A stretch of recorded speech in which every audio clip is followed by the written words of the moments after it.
बोलिए परम पूज्य गुरु हंसदास बाबा की सत्य नाम के लूट है कि लूट सको सो लूटाए,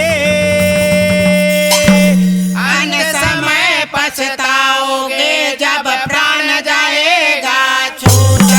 प्राण जाएगा छूट हो तो है सकल काल की जय, हो तो है सकल काल की जय।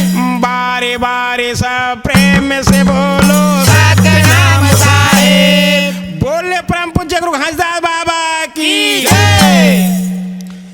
गुरु आए हो ही ना अमृत बाटत हो ही ना, गिरतपुरी के मेला बाबा आए हो ही ना, गिरतपुरी के मेला बाबा आए हो ही ना। गुरु